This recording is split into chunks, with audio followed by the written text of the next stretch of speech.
は血をあげるわバカ。この樽内緒で開けてみる？人魚ってうんこ出るのか？じゃあって品のない子。なぜお化けが指名手配に？おお、婚した場合、その子供は人魚か魚人で、さらに麦わらの帽子をかぶった海賊の坊やを。麦わらの帽子をかぶった人間、麦わらのルビー。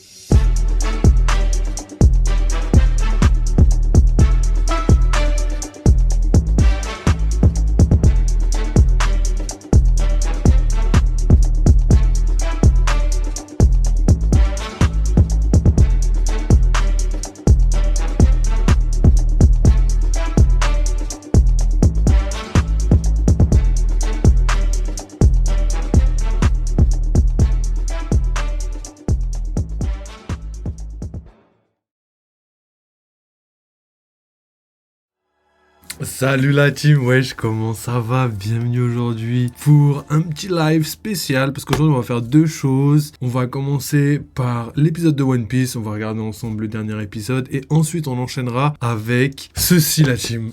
On va analyser le manga d'Inoxtag, je vais vous parler de tous les détails et franchement il y a quelques surprises, il y a quelques références. Si j'ai qu'un seul mot à dire, je dirais que c'est vraiment un manga pour les Français fans de manga et je vous expliquerai tout ça tout à l'heure. Donc comment ça va la team? N'oubliez pas pour la team YouTube, si jamais vous kiffez les lives, si vous voulez soutenir, n'hésitez pas à rejoindre, n'hésitez pas à follow, à liker, à commenter, n'hésitez pas à envoyer de la force parce que voilà, ça nous aide énormément, que ce soit pour l'algorithme, le référencement, etc., etc. Sinon vous avez les souscriptions si vous voulez participer de manière financière, mais comme j'ai l'habitude de dire, faites-le que si vous avez envie et que si vous le pouvez. Et sinon à part ça les gars, vous connaissez, vous avez le Discord pour discuter avec la commu et le Twitter pour avoir des infos complémentaires. Donc c'est parti les gars, aujourd'hui petit live détente. Donc let's go là, vu que vous êtes tous chauds, je pense que je vais lancer le petit épisode. On regarde ça ensemble, on avance un petit peu.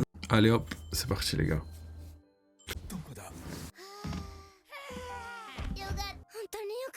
サンジ、酒場でやっと見つけた。いいのよ、人間同士。俺は血をあげるわバカ。絵を言えよ。毒の反応。そういやさっき魚人たちと戦った時、すげえな。そんな毒に侵された経験。毒ならインペルダウンで死に目にあった。ありゃだいぶ強えな。この樽内緒で開けてみる？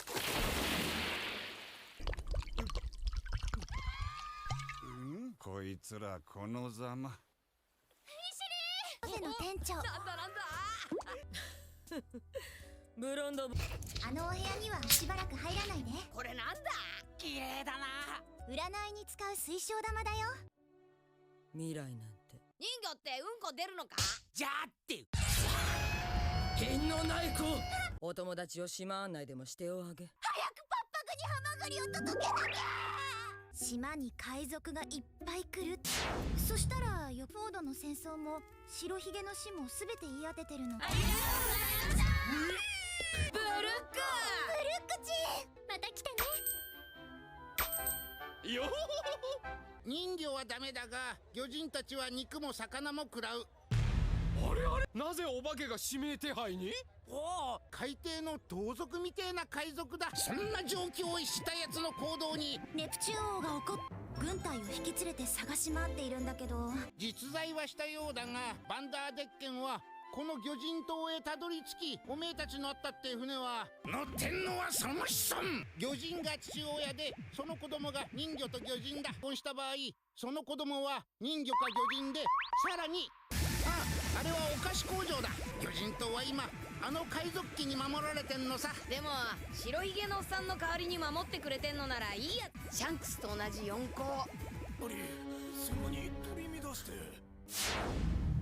麦わらの帽子をかぶった海賊の坊やを。麦わらの帽子をかぶった人間、麦わらのルビーによ。魚人どもの戦火に下るか死ぬかだと。また逃げたのどうすんか。降臨のどうすんな。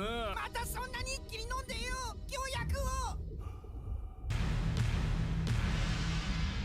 こが俺んちだ。この店高すぎじゃない？そりゃ服は可愛いけど。なんだ？ケイミー、久しぶり。元気だった？人気デザイナーだから。負けてよ。いやおめえ2年前の第4が何でもタダだ。お店空っぽです。と手加減なし。王宮からあの方が。じゃあねえプチュおい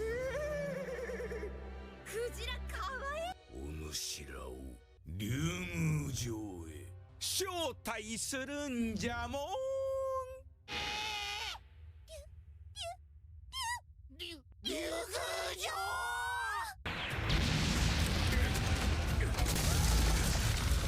まったく大変なものを手に入れたもんだ。食べてこい。黒い海の底へ引きずり下ろす。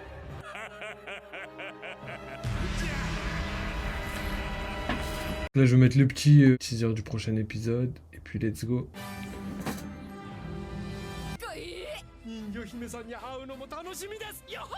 の弱虫白星姫。次回ワンピース海賊王に俺はなる。 Donc let's go, on va passer directement au débrief, comme ça on va pouvoir discuter et parler de cet épisode. Donc en vrai, moi personnellement, au niveau de l'analyse, j'ai vraiment kiffé l'épisode. Au niveau du rythme, là c'était parfait, je trouve. Il y avait suffisamment de rebondissements, c'était pas trop long, c'était pas trop chiant, il y avait pas de moments longs et lents. Au contraire, je trouve qu'ils ont bien raccourci. Et là, plus on avance dans l'île des hommes poissons, et plus en fait on se rend compte que tout simplement, le rythme a été vraiment bien fait. Là, je ressens plus rien, même au niveau des lignes là qui étaient un peu gênantes. Je trouve que là, c'est bon. Je pense que là, tu peux continuer l'île des hommes poissons comme ça pendant longtemps parce que voilà, c'était très cool. J'ai hâte de voir le moment des combats parce que c'est là où on va justement comprendre un petit peu si le rythme a été bien fait, est-ce qu'ils ont trop coupé, pas assez coupé. Mais là, au niveau des informations, j'ai l'impression d'avoir toutes les informations pertinentes et en même temps d'aller à un rythme suffisamment rapide, tout ça pour raccourcir un petit peu l'arc de l'île des hommes poissons. Donc voilà, on a eu plein d'infos au niveau du coup de flashback de Luffy, enfin plutôt la vision de Luffy qui va détruire l'île, au niveau de Vanderdecken, au niveau du royaume Ryogu, même la réunification un petit peu des Mugiwara et même les sirènes qui sont attaquées, qui vont se faire attaquer prochainement par Caribou. Donc voilà, tout ça pour vous dire que franchement l'épisode là était vraiment cool. Voilà, petit épisode sympathique, il n'y a pas trop de choses à dire, mais en tout cas il est bien fait, moi j'ai kiffé, et j'aime bien quand ça se passe comme ça, avec un bon rythme, et tout simplement des événements qui vont plutôt assez rapidement. Donc ça c'est une chose. Ensuite on a eu le petit combat de Oji Jones, donc là j'ai l'impression qu'il n'y a pas eu trop de modifications, c'était assez stylé, ils n'ont pas rajouté non plus d'artifice au combat, mais il y a quand même le côté rapidité qui a été bien retransmis, et au final c'est quelque chose d'assez agréable à regarder. Donc voilà. Ensuite, au niveau des rappels qu'ils nous ont donnés par rapport à cet épisode, on a du coup les deux événements qui n'ont pas été encore résolus. Premièrement, c'est forcément la vision de Luffy qui va détruire l'île, donc ça devrait arriver à la fin du manga, donc c'est assez sympa de retomber là-dessus, comme ça au moins on se rappelle un petit peu comment ça se passe, et là on va avoir d'autres éléments par rapport à tout ça. Et il y a aussi Vanderdecken, donc voilà, je l'ai dit vite fait pendant l'épisode, tout simplement, lui, on sait pas d'où il vient, on sait juste qu'il existe, en tout cas le bateau existe depuis très longtemps, c'est le 7e du nom, je crois, Vanderdecken, donc voilà, on peut imaginer qu'il était présent pendant le siècle oublié, en tout cas que son ancêtre était présent pendant le siècle oublié, et que potentiellement c'était soit un ennemi de Joy Boy, soit un allié de Joy Boy. Quand on voit un petit peu la relation que Joy Boy avait avec l'île des hommes poissons, c'est sûrement un ennemi de Joy Boy qui a trépassé. Donc voilà, de toute façon Joy Boy c'était le maître de son époque, donc on peut comprendre facilement que tous ceux qui sont passés sur son sillage sont malheureusement morts ou KO tout simplement, ou on va arrêter la piraterie, ou vous avez capté. Donc voilà, en tout cas épisode grave sympathique, moi j'ai kiffé les gars, je sais pas ce que vous en avez pensé, mais je trouve que c'est un épisode qu'il faut regarder, et même cet arc commence à me plaire, parce que là on va vraiment rentrer dans le cœur du sujet, parce que voilà, on commence à voir les ennemis se poster un petit peu, plutôt se montrer, se dévoiler. On a vu la présentation de Oji Jones et de ses Nakama, on a vu aussi les princes, on a vu le roi, on a vu Vanderdecken, donc voilà, toutes les personnes qui vont avoir un intérêt dans l'arc commencent à arriver, donc je pense que voilà, l'arc va commencer à se mettre en place. Donc hâte de voir la suite. On a vu aussi dans le petit teaser que voilà, prochain épisode va y avoir des informations, on va sûrement retrouver Zoro qui a été emprisonné dans le palais, donc on verra bien, et franchement moi j'ai tout simplement aimé cet épisode. Donc voilà les gars, je pense que j'ai fait le tour par rapport à cette analyse, j'ai comme d'habitude, là ça va être que des moments nostalgie, on va les appeler comme ça, parce que voilà, il n'y a pas beaucoup de choses à dire sur les épisodes, donc voilà, autant faire concis et rappeler tout ce qu'il y a à rappeler, et garder le reste pour potentiellement plus tard. Donc voilà, grave kiffant. On verra bien ce qui va se passer dans le prochain épisode et tout simplement dans l'arc. Et sinon, voilà...